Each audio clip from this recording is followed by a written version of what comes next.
Halo teman-teman, bertemu kembali dengan saya Sekar Prasetyaning Tias dari tim Siap Kerja Pasker ID yang akan membawakan topik terkait hubungan industrial. Topik ini akan terbagi menjadi beberapa bagian, seperti misalnya hak yang didapat ketika resign, kondisi karyawan ketika perusahaan pilot, PHK yang dilakukan secara sepihak, serta bagaimana menyelesaikan perselisihan hubungan kerja, dan bagaimana cara mereview kontrak kerja, hingga membahas tentang perundungan dan gosip di dunia kerja. Menarik bukan? Mari kita simak penjelasannya. Untuk video kali ini teman-teman, kita akan membahas terlebih dahulu tentang hak yang diterima karyawan ketika mengundurkan diri dari perusahaan. Pembahasan ini menjadi salah satu hal yang perlu diketahui karena selama ini karyawan sudah bekerja memberikan jasanya ke perusahaan. Nah, sebagai imbal baliknya, saat karyawan berhenti, apa saja sih yang menjadi hak karyawan?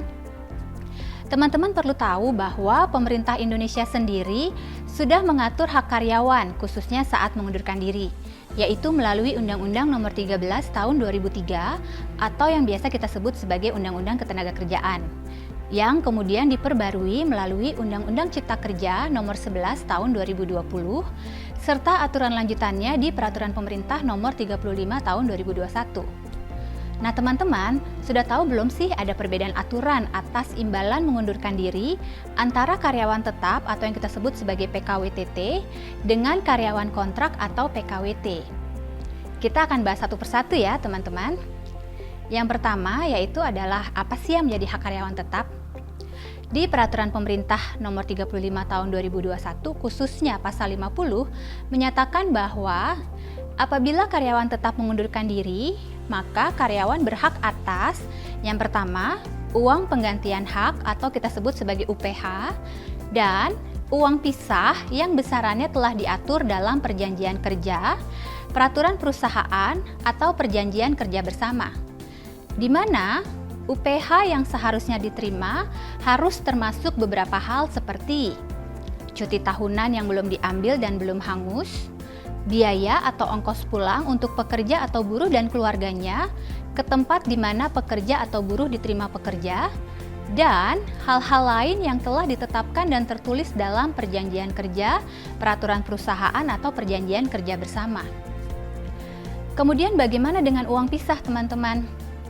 Tentang uang pisah, oleh undang-undang tidak diatur tersendiri, namun dibebaskan kepada masing-masing perusahaan. Jadi teman-teman harus lihat pada perjanjian kerja atau peraturan perusahaan atau PKB dari masing-masing perusahaan tempat teman-teman bekerja. Apabila sudah diatur, maka itulah hak yang akan diterima teman-teman ketika uang pisah terjadi. Bagaimana jika tidak ada aturan uang pisah di perusahaan? Apabila dalam perusahaan tidak mengatur besaran uang pisah, bukan berarti karyawan tidak berhak atas uang pisah. Apabila terjadi perselisihan hubungan industrial terkait uang pisah, sangat mungkin majelis hakim menetapkan suatu besaran uang pisah untuk karyawan yang telah memenuhi ketentuan. Putusan tersebut nantinya akan diperkuat oleh putusan Mahkamah Agung. Nah teman-teman, kalau tadi kita membahas hak tentang karyawan tetap, bagaimana dengan hak karyawan kontrak? Untuk karyawan kontrak, melalui PP 35 tahun 2021 pasal 15, sekarang perusahaan juga diwajibkan memberikan imbalan kepada karyawan kontrak yang mengundurkan diri atau disebut dengan uang kompensasi. Aturannya adalah kompensasi diberikan kepada karyawan, namun tidak termasuk tenaga kerja asing ya teman-teman, dengan masa kerja paling sedikit 1 bulan secara terus-menerus, yang hubungan kerjanya berdasarkan kontrak pada saat berakhirnya kontrak.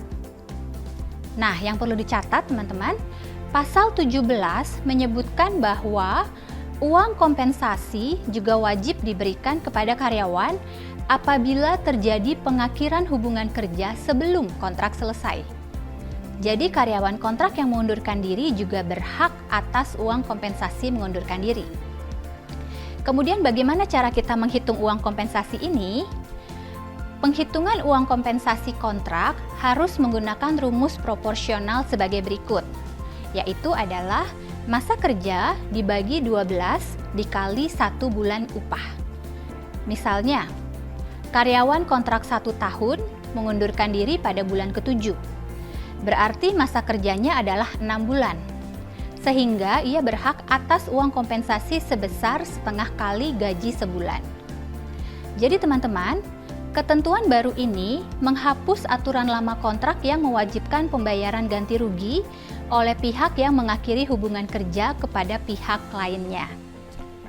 Sekian video kali ini, kita sudah membahas terkait hak yang diterima oleh karyawan tetap dan karyawan kontrak ketika mengundurkan diri dari perusahaan. Mudah-mudahan video ini memberikan pencerahan ya. Sampai jumpa di video selanjutnya.